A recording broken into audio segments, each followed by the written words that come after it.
What's up guys? I hope you are doing well. ये वीर welcome to stellar army. तो कैसे हो दोस्तों? मैं आशा करता हूँ शानदार तरीके से आप लोग अपनी लाइफ को एंजॉय कर रहे हो, अपनी सेहत, फैमिली और पाई के ध्यान काफी अच्छे से रख रहे हो।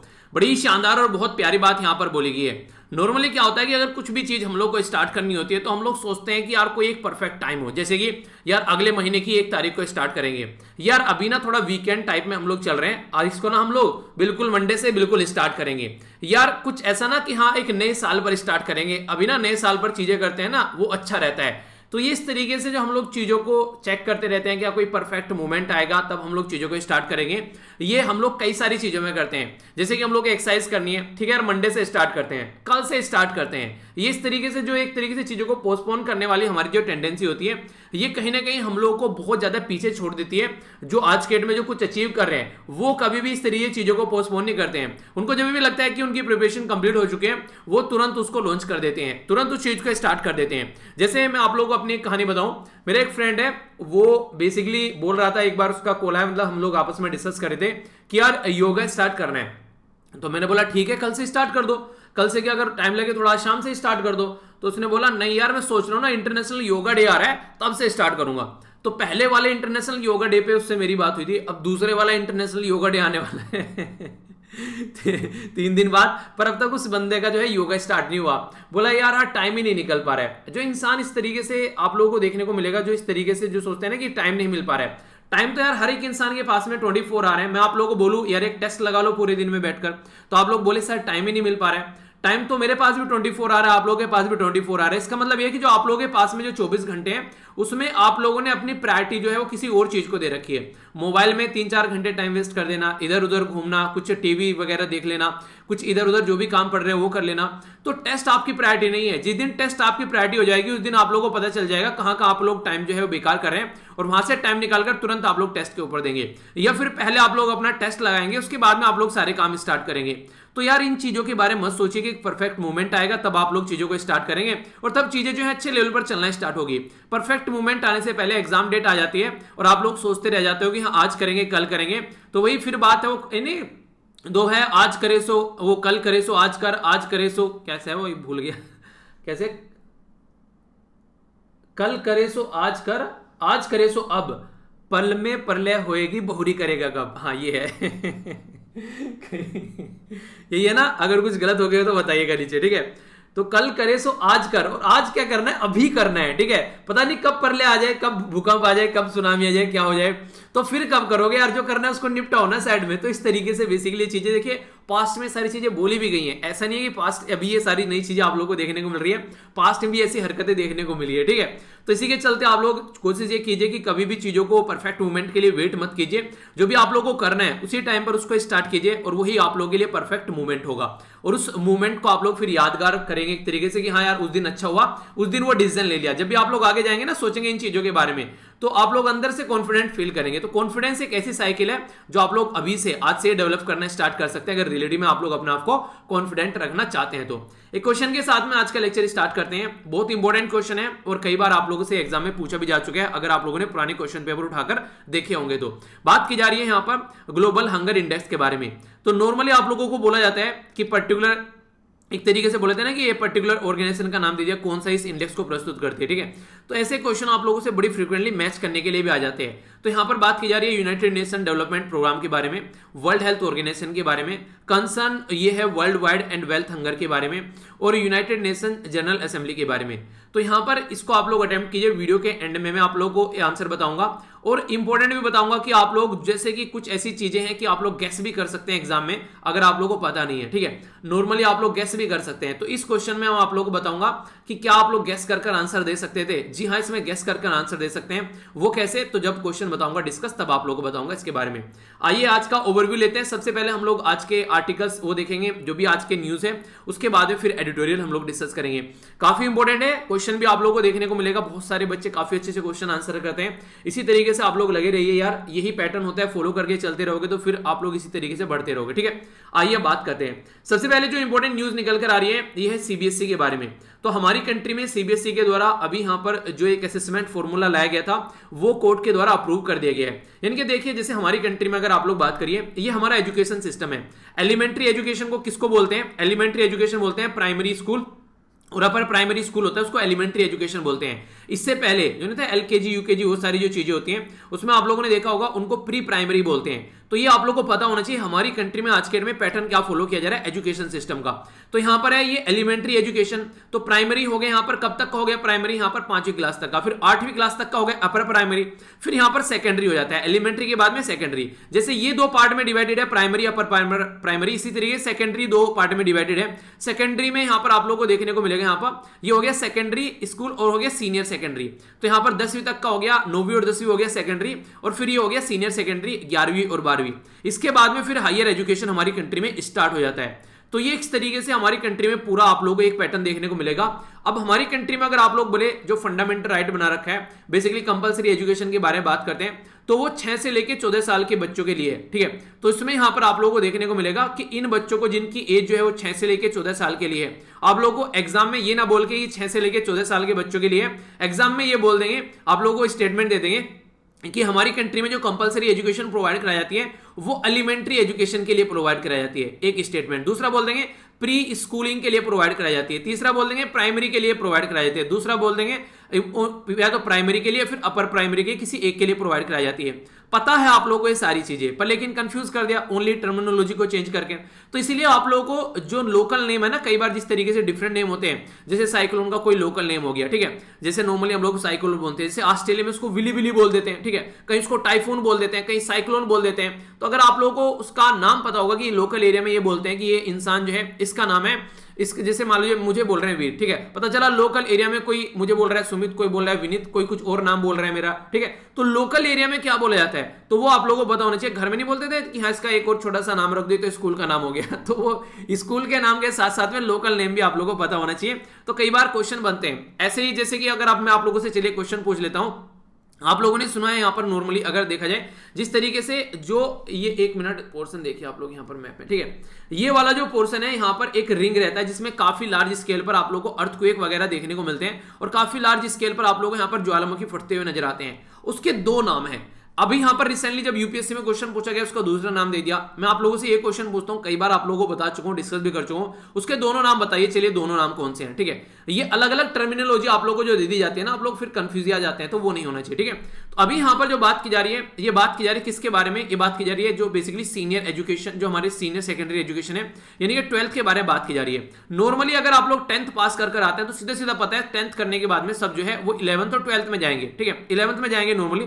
तो 11th में जाएंगे तो एक नॉर्मल प्रोसीजर है, चलिए कोई दिक्कत नहीं है। पर लेकिन जो 12th पास कर रहा है उसके सामने बहुत सारी चीजें, कोई बीटेक कर रहा है, कोई दूसरी कोई और टेक्निकल एजुकेशन ले रहा है, कोई दूसरा कोई अंडर ग्रेजुएट कोई कोर्स ले रहा है। तो इस तरीके से अभी जो बात की जा रही है सीबीएसई के बारे में, तो वहां पर अगर पैटर्न देखा जाए तो यहां से बहुत सारे लोगों की दुनिया चेंज होने वाली है। तो इसीलिए वहां पर एक अच्छा एनालिसिस करना काफी ज्यादा जरूरी है। और हमारी कंट्री में प्रेजेंट टाइम पे नेशनल एजुकेशन पॉलिसी जो लेटेस्ट आई है ना 2020 वाली, तो वो जरूर याद रखेगा। इसके ऊपर पूरा एक वीडियो बना रखा है, कंफ्यूजन होगा तो देख लेना, एनईपी बाई वीर, ठीक है, इनके नेशनल एजुकेशन पॉलिसी बाई वीर।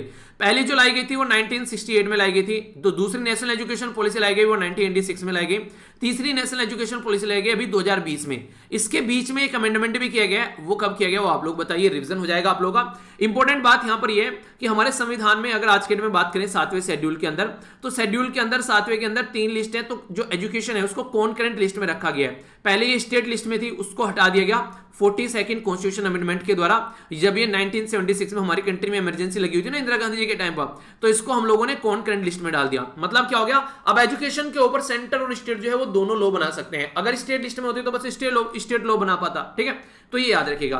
आप लोग ये बताइए एग्रीकल्चर और जो हेल्थ है वो किस लिस्ट के अंदर आता है। बहुत ज्यादा न्यूज में अभी किसान प्रोटेस्ट कर रहे हैं, वो सारी चीजें तो पता होना चाहिए। तो अभी यहां पर ये बोला गया कि जो यहां पर टेस्ट है और जो क्लास जो 10th और क्लास 11 और जो यूनिट टेस्ट नहीं होते हैं, हमारी जो क्लास जब होती थी स्टार्टिंग में कि अच्छा यूनिट करेंगे उसके टेस्ट ले लेते हैं, तो इन तीनों को असेसमेंट करके यहां पर उस बच्चे की परफॉर्मेंस देखी जाएगी और उसके बेस पर उसके 12th के मार्क्स मिलेंगे उसको। यानी कि अगर आप लोगों ने पुराने क्रम अच्छे कर रखे हैं तो आगे आप लोगों को मार्क्स अच्छे मिलेंगे, और पुराने क्रम बुरे कर रखे हैं तो मार्क्स बुरे मिलेंगे। उन्हें कहते हैं कि पुराने कर्म जो भी इंसान करता है उसके सामने आ जाते हैं। तो ये अभी आप लोगों को देखने को मिलेगा, ये रियलिटी में सामने आ रहे हैं पुराने कर्म, जिसने जो पुराने कर्म किए उसके बेस पर आप लोगों को यहाँ पर मार्क्स मिलते हुए नजर आएंगे, ठीक है। तो यहाँ पर मिक्स्ड रेस्पॉन्स देखने को मिल रहा है, कुछ बोल रहे हैं सही है, कुछ बोल रहे हैं नहीं हमने पहले पढ़ाई नहीं की, अब तो अच्छी पढ़ाई कर रहे हैं, हमको तो अभी के हिसाब से मार्क्स मिलने चाहिए। तो वही चीजें हैं, अभी देखो क्या सोल्यूशन निकलता है, ठीक है। नेक्स्ट अगर बात करें इसके बारे में आप लोगों से डिटेल में डिस्कस भी करने वाला हूं। हमारी कंट्री में भी क्या हुआ, जो सिटीजनशिप अमेंडमेंट एक्ट के खिलाफ यहां पर जो प्रोटेस्ट कर रहे थे उनके ऊपर यहां पर टेररिज्म फैलाने का आरोप लगाकर जेल में रखा गया 1 साल के करीब। अभी यहां पर इनको रिहा कर दिया गया, अभी जो कोर्ट का डिसीजन आया। तो इसके ऊपर एक एडिटोरियल भी है यहां पर। तो इस एडिटोरियल में कुछ सेक्शन है, कुछ इंपॉर्टेंट पॉइंट है जो कि आप लोगों को आंसर राइटिंग में तो हेल्प करेंगे। आप लोगों से जो ऑब्जेक्टिव टाइप क्वेश्चन पूछे जाते हैं, चाहे आप लोग यूपीएससी की बात कर ले चाहे नॉन यूपीएससी एग्जाम में क्वेश्चन बन सकता है, उसके बारे में आप लोगों को पूरा ओवरव्यू दूंगा। तो डिटेल में जानेंगे इस वाले आर्टिकल को, जब हम लोग डिस्कस करेंगे काफी अच्छे से। आगे अगर बात करें यहां पर जो बात की जा रही है, ये बात की जा रही है वैक्सीन के बारे में। तो अभी जो साउथ इंडिया के अंदर बेसिकली वैक्सीन को और इंप्रूव करने के लिए तमिलनाडु के जो नए चीफ मिनिस्टर बने हैं अभी एम.के. स्टालिन, वो मोदी साहब से मिले। तो वैक्सीन को कैसे लेकर चलना है उस मुद्दे पर बात की जा रही है। ममता बनर्जी जी और यहां पर जो अभी मोदी जी के बीच में जो रस्साकसी चल रही है, उन्हीं को लेकर यहां पर बताया गया कि कई बार इनके द्वारा बोला गया कि गवर्नर जो है वो सही से काम नहीं कर रहे, उनको यहां से हटाइए, पर लेकिन वो कंटिन्यूअसली वहां पर बने हुए हैं और इसकी वजह से एडमिनिस्ट्रेशन नहीं चल रहा है। बिल्कुल ऐसे ही दिल्ली में बोलते हैं ना कई बार कि एलजी काम नहीं करने दे रहे हैं। तो वही सब बातें हैं, पॉलिटिकल मुद्दे हैं। ये है यहाँ पर एक बेसिकली बात की जा रही है तमिलनाडु के अंदर जो टाइगर रिजर्व है। टाइगर रिजर्व का नाम क्या है, मुद्दुमलाई, ठीक है। तो याद रखते हैं आप लोग, कई बार क्वेश्चन बन जाते हैं, कई सारे टाइगर रिजर्व के नाम दे देते हैं और पूछ लेते हैं कहां पर आप लोगों को देखने को मिलता है। तो यहाँ पर एक हाथी को चोट लगी हुई है और यहाँ पर ये देखिए दूसरे हाथी खींच रहे हैं। आज के डेट में इंसान एक तरीके से जानवरों से भी बदतर हो चुका है। जानवर एक दूसरे की हेल्प करने के लिए तैयार है, पर लेकिन इंसान जो है वो इंसान की हेल्प करने के लिए तैयार नहीं है। वो कैसी हरकतें करता हुआ नजर आता है, वो ऐसी हरकतें करता हुआ नजर आता है। आप लोगों को देखिए आज की डेट में अगर कोई आप लोगों की हेल्प कर रहा है, जिसे दोस्त है मान लीजिए, और दोस्त क्या है आप लोगों की हेल्प कर रहे हैं, ठीक है। आज के डेट में उन्हें सुना होगा एडवर्टीजमेंट आता है, हर एक दोस्त कमीना होता है। तो आज की डेट में कुछ ऐसी कंडीशन देखने को मिलती है। तो थोड़ा सा लोगों के ऊपर वो नहीं कहते कि ज्यादा रिलाई आप लोग ना करें। अगर कहीं पार्टी करने आप लोग जा रहे हैं, पार्टी करते हुए आप लोगों को लगता है सामने वाले ने आप लोगों के ऊपर सामने वाले ने आप लोगों के ऊपर 50 रुपए खर्च कर दिए, ठीक है। आप लोगों ने समोसे खाए, कोल्ड ड्रिंक वगैरह जो भी पी, हालांकि ये चीजें नहीं खानी चाहिए। आप लोगों ने मान लीजिए बाहर जाकर आप लोगों ने फ्रूट चाट खाई, ठीक है और जूस पिया, ओके। ऐसी ऐसी चीजें ध्यान रखनी चाहिए, ओके। हेल्थ को अच्छा रखना है, ओके। तो यहां पर जो बात की जा रही है वो ये है कि अगर उसने आप लोगों को 50 रुपए की फ्रूट चाट खिलाई, तो आप लोग भी कम से कम कोशिश करो कि 50 रुपए वहां पर खर्च करो, कुछ और खा लो। वरना इससे क्या होगा, आप लोगों की जो दोस्ती है उसमें खटास पड़नी स्टार्ट हो जाएगी। क्योंकि पैसा एक ऐसी चीज है जो कि अच्छी अच्छी चीजों को बर्बाद कर देता है। तो इसलिए कभी भी अगर आप लोग चाहते हैं, एक तो किसी को भी आप लोग कोशिश कीजिए पैसा उधार न दे, क्योंकि पैसा उधार अगर दिया जाता है तो यहां पर या तो ये करे कि सामने वाले को देना है कि उसको वैसे ही दे देगी, ठीक है यार एंजॉय करो, ठीक है। मतलब कि वरना पैसा किसी को उधार मत दो। ज्यादातर अगर ज्यादा ही जरूरत हो गई, एक्सीडेंट हो गया, अगर मरने की हालत में तो अलग बात है। नॉर्मल तरीके से पैसा किसी को उधार मत दो, उसका आप लोगों का रिलेशन खराब ही खराब होगा, कभी वो सुधरेगा नहीं। जब पैसा मांगोगे कुछ और दिक्कत देखने को मिलेगी। और अगर खुद किसी से पैसा लेते हो, उसको बोल दो कि यार ये डेट है, इस दिन आपका पैसा मिल जाएगा, और कोशिश करो कि उस डेट से पहले पहले उसको पैसा दे दो। तो इससे रिलेशन अगर बनाकर रखना है तो ये कुछ पैटर्न है जो आप लोग जिंदगी में सीखोगे, फॉलो करोगे तो अच्छा रहेगा। यहां पर क्या था, एक दोस्त था, उसके घर में रहने की जगह कम थी, कई सारे लोग रखे थे। तो उस दूसरे दोस्त ने बोला कि मेरे घर में रहने के लिए आ जाओ। भाई साहब चले गए उसके घर में रहने के लिए। तो जैसे उसके घर में रहने के लिए ये इंसान गए, तो इस इंसान ने क्या किया, उन दोनों को, मियां बीबी को एक रूम में बंद कर उनके बच्चे को लेकर चला गया और उनके बच्चों को मार्केट में ले जाकर बेच दिया। तो ये ऐसी हरकतें आप लोगों को देखने को मिलेगी। तो बिना अपना इस तरीके से कि अच्छा हमको रहने के लिए अपने घर में कौन बोल रहा है, कौन इतना फ्री इंसान है सामने वाले को बोलेगा मेरे घर में आके रह ले यार पूरी फैमिली को, ठीक है। तो ये सोचने वाली बात है, कुछ ना कुछ उसके पीछे गलत था। पर लेकिन नॉर्मल इंसान जो ये सारी चीजें नहीं समझ पाता है कि क्या साजिश चल रही है, और फिर उसका शिकार हो जाता है। तो ऐसी एक्टिविटी यहाँ पर देखने को मिल रही है। अभी यहाँ पर अगर माँ ऐसी हो तो फिर बच्चा क्या करेगा। यहाँ पर मदर और जो यहाँ पर एक लड़का है उसके द्वारा मिलकर यहाँ पर अभी चोरी की गई लगभग 6 लाख की। समझ रहे हैं आप लोग। एक मुझे कहानी याद आती है यहाँ पर कि एक पर्टिकुलर कोई पर्सन रहता है, उसको उम्र कैद की सजा हो जाती है, फिर फांसी की सजा हो जाती है। उसने चोरी जब की होती है, ठीक है। तो उससे उसकी आखिरी ख्वाहिश पूछी जाती है कि तुम्हारी आखिरी ख्वाहिश क्या है। तो उसने बोला मुझे अपनी माँ से मिलना है। तो अपनी माँ से जब मिलने जाता है तो वो क्या करता है, अपनी माँ का नाक काट लेता है। तो बोलता कि जिस दिन मैं पहले दिन चोरी करके लेके आया था, कुछ उल्टी सीधी हरकतें कर रहा था, उसी दिन अगर आपने मुझे थप्पड़ मारे होते, उसी दिन अगर मुझे डांटा होता, तो आज मेरी ये हालत न हुई होती कि मुझे उम्र कैद या फिर फांसी की सजा मिल रही है, मैं अपनी एक सही जिंदगी जी रहा होता है। तो एक बच्चा कैसे संस्कार होते हैं, जैसे कमेंट बॉक्स में कई सारे गाली गलौज करने लगते हैं, ठीक है। तो आप लोगों ने देखा होगा उनके वो संस्कार है जो आप लोगों को देखने को मिलते हैं, उसमें आप लोगों की कोई गलती नहीं है। तो इग्नोर करो ऐसे इंसान को अगर कोई ऐसी हरकतें कर रहा है। जैसे मान लीजिए कोई लड़की लड़के के कमेंट के नीचे आगे कुछ बोल रही है, लड़का लड़की के कमेंट के आगे कुछ बोल रहा है, उल्टी सीधी अभद्र व्यवहार कर रहे हैं, तो ये एक उसके संस्कार है, ठीक है। एक बच्चे के द्वारा बोला गया सर, मतलब मैंने बोला कि लड़कियों को नीचे कमेंट करते हैं, एक ने बोला कि सर मेरे नीचे आगे लड़की भी कमेंट करती है, उसके बारे में तो बोला नहीं। तो यार ऐसा नहीं है कि मैं बोल रहा हूं कि लड़की के लिए ही, लड़का अगर लड़की के नीचे कोई कमेंट गलत कर रहा है, अगर लड़की लड़के के नीचे जाकर कोई गलत कमेंट कर रही है, तो दोनों को आप लोगों को रिपोर्ट करना है और दोनों को जो भी लगेगा मैं तुरंत ब्लॉक करूंगा। एक अच्छा माहौल बना के रखना है। तो ये सारी चीजें एक बचपन से इंसान सीख के आता है, इसी को तो बोलते हैं नैतिक शिक्षा जो पढ़ाई जाती है, और घर की जो नैतिक शिक्षा है वो काफी ज्यादा जरूरी है पर्टिकुलर बच्चे के लिए। ठीक है, अभी यहां पर बात करते हैं आप लोगों से, ये बेसिकली ज्योग्राफी के अंदर क्वेश्चन बन सकता है आप लोगों के। बोला जा रहा है कि इलीगल जो भी यहां पर कंस्ट्रक्शन किया गया था, जो यहां पर अरावली फॉरेस्ट है, तो उनको यहां पर हटाने की बात की जा रही है। अरावली फॉरेस्ट जो है नॉर्मली यहां पर जो हटाने की बात की जा रही है, नॉर्मली किस एरिया में, ये हरियाणा के अंदर बात की जा रही है। तो जो अरावली है रेंज आप लोग यहां पर देखते हैं, कई सारी ऐसी से अरावली हो गया, ठीक है, विंध्या रेंज हो गया, इसी के साथ में सतपुरा हो गया, यहां पर डेक्कन प्लेटो आप लोगों को देखने को मिलेगा, इधर वेस्टर्न घाट हो गया, इधर ईस्टर्न घाट हो गया, इधर छोटा नागपुर प्लेटू हो गया, तो इधर रण ऑफ कच्छ हो गया, ये ऊपर वाला जो एरिया हो गया जहां पर एस यानी कि गधों की सेंचुरी देखने को मिलती है। तो ये इकलौती सेंचुरी हमारी कंट्री में। इंडियन इंजीनियरिंग सर्विसेज आईईएस में इसका क्वेश्चन पूछा गया था, तो मुझे अभी याद है, तो आईईएस का क्वेश्चन पूछा गया था आई थिंक 2011 या 12 में, 11-12 में 13 में होगा सर, ठीक है। फिर आगे चलकर वो जो क्वेश्चन था वो दूसरे एग्जाम में पूछा गया, तो सीडीएस में या फिर एनडीए में। तो इस तरीके से रिपीटेड क्वेश्चन आप लोगों को पूछे जाते हैं, ठीक है। तो अगर आप लोग मैप को अच्छे से याद रखिएगा तो ये सारे क्वेश्चन आप लोगों से पूछे जाते हैं। तो अगर आप लोग थोड़ा सा भी चीजों को बैकग्राउंड में जाकर देखना स्टार्ट कर दोगे तो आप लोगों की पढ़ाई जो है बड़ी ही शानदार होनी स्टार्ट हो जाएगी, ठीक है।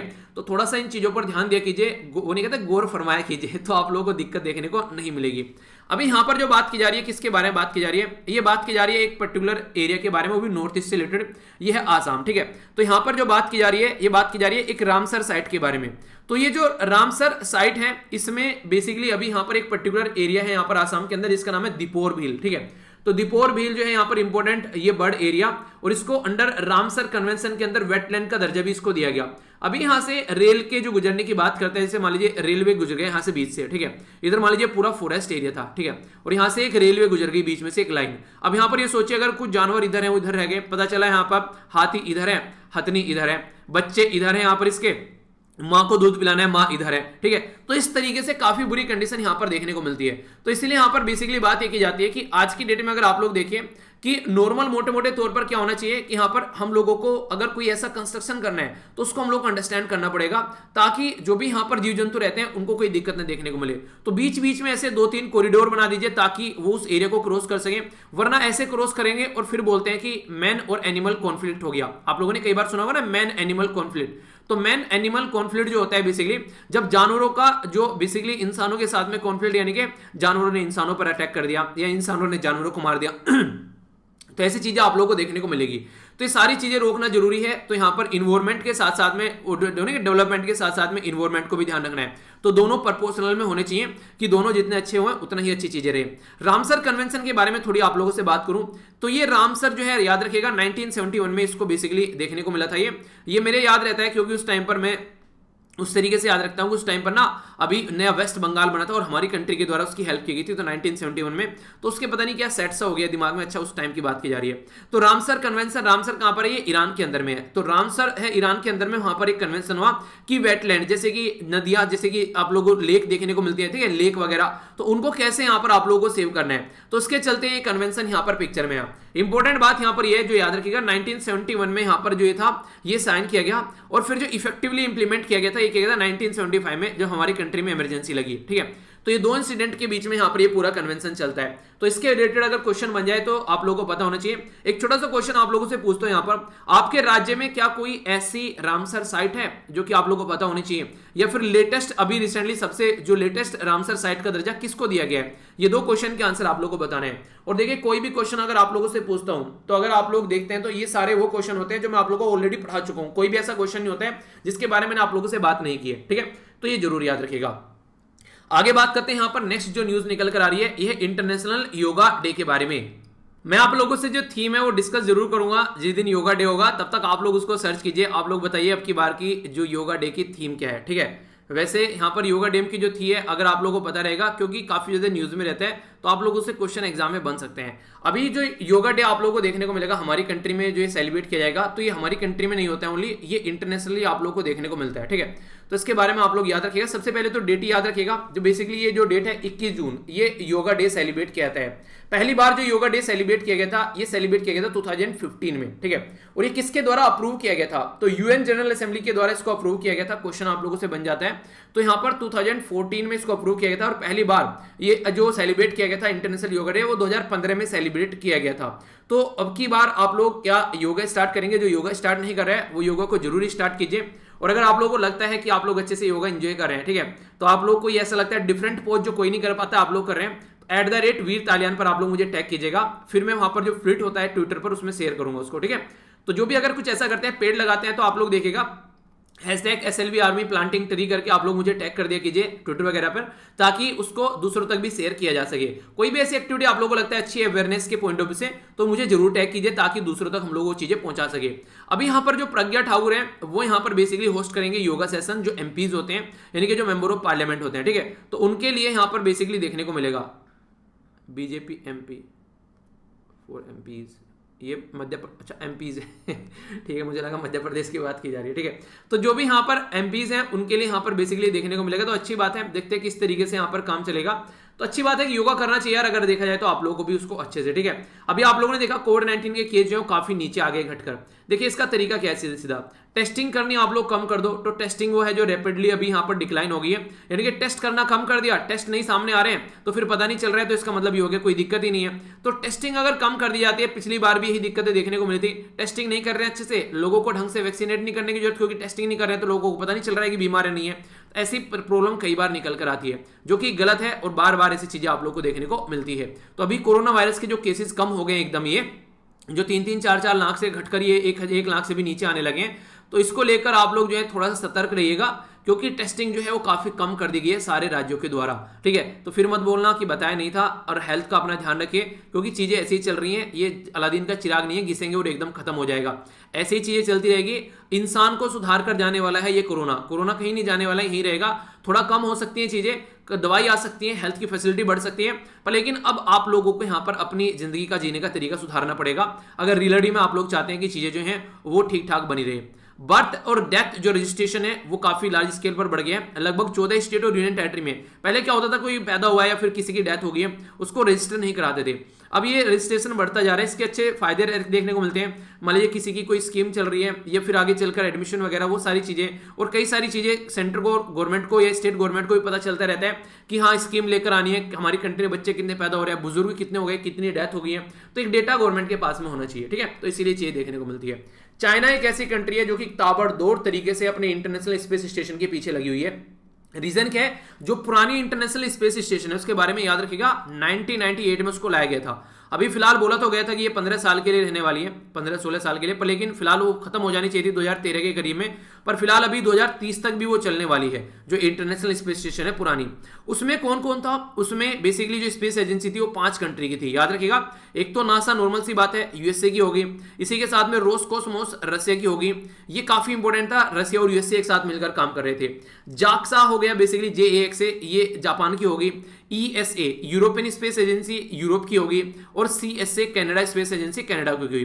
तो ये 5 स्पेस एजेंसी मिलकर काम कर रही थी। चाइना इसमें नहीं था, तो चाइना ने बोला मैं अपना खुद का स्पेस स्टेशन बनाऊंगा, तो 2022 तक इसने बोला है कि उसको कंप्लीटली फंक्शन वो करने लगेगा। स्पेस स्टेशन करता क्या है बेसिकली, देखिए स्पेस में जाकर लो अर्थ ऑर्बिट में अपना कोई एक स्टेशन बना लेते हैं, वहां पर जाकर स्टडी करते हैं कि आगे चलकर अगर कोई मिशन यहां पर लेकर जाना है तो वहां पर उसको तैयार किया जा सके एस्ट्रोनॉट वगैरह को, जैसे कि चांद पर मिशन भेजा गया, तो इंटरनेशनल स्पेस स्टेशन पर पहले उनको तैयार किया जाता है। तो ये होती है कुछ बातें, ठीक है। तो ये पुराने स्पेस स्टेशन के बारे में क्वेश्चन पूछा जा सकता है। रसिया इसका पार्ट है, पर लेकिन अभी वो रसिया भी निकलने की बात कर रहा है इसमें से, क्योंकि यूएसए के और रशिया के रिलेशन ज्यादा बेटर दिखते नहीं है कई बार, ठीक है। अभी अगर बात करें जो आप लोगों को देखने को मिलेगा, ब्रेक्जिट के बारे में आप लोगों ने पढ़ा होगा, ब्रिटेन का यूरोपियन यूनियन से एग्जिट। तो इसमें जो ब्रिटेन है वो यूरोपियन यूनियन से एग्जिट जो हुआ है, तो इसमें यूके एग्जिट हुआ है, यूनाइटेड किंगडम। तो यूनाइटेड किंगडम में कौन कौन है आप लोगों ने सुना होगा, इंग्लैंड एक पर्टिकुलर एक किंगडम है, ठीक है। वेल्स एक पर्टिकुलर किंगडम है, अगर स्कॉटलैंड एक पर्टिकुलर किंगडम है, नॉर्दर्न आयरलैंड एक पर्टिकुलर किंगडम है। तो 4 किंगडम से मिलकर यहां पर ये यूनाइटेड किंगडम बनता है, बोलते हैं ना यूनाइटेड हो गए किंगडम, तो इसीलिए यहां पर ये 4 एरिया से मिलकर बना होता है। हमारी कंट्री में कितनी प्रोविंस है, प्रोविंस यानी कि स्टेट 28, तो 28 छोटे छोटे किंगडम थे, उनको मिलाकर एक किंगडम बना दिया, ऐसा आप लोग बोल सकते हैं। नॉर्मली हमारी कंट्री को जब एक यूनाइट किया गया था, हमारी कंट्री में सरदार वल्लभ भाई पटेल जी के द्वारा। तो लगभग 500 से भी ज्यादा राजा रजवाड़े थे, उनको इकट्ठा करके हमारा इंडिया बना एक यूनाइटेड, एक रिपब्लिक इंडिया। ठीक है, तो इस तरीके से याद रखिएगा। अभी फंडा क्या चल रहा है, कुछ ऐसे एरिया जैसे कि स्कॉटलैंड था, वो चाह रहा था कि वो यूरोपियन यूनियन के साथ में रहे। इसी तरीके से जो नॉर्दर्न आयरलैंड है वो चाह रहा था कि वो यूरोपियन यूनियन के साथ में रहे, पर लेकिन यूके तो यूरोपियन यूनियन से बाहर निकल गया। तो इसीलिए यहाँ पर कई बार अभी बातें देखने को मिलती हैं कि यहाँ पर हो सकता है आने वाले टाइम में रेफरेंडम देखने को मिले और ये जो है यूके से अलग हो जाए, यूके टूटता हुआ नजर आए, तो ऐसी बात की जाती है। तो अभी नॉर्दर्न आयरलैंड है वो चाह रहा है कि वो आयरलैंड के साथ में रहे। अगर अलग निकल रहा है तो यूरोपियन यूनियन के अंदर तो आराम से आज चले जाते थे, अब जो है दोनों भाई अलग हो गए तो घर में एक बाउंड्री खींच गई। अब ये जाने में भी दूसरी साइड में शर्म आने लगी है, जहां पहले खेला करते थे, बैठा करते थे आराम से।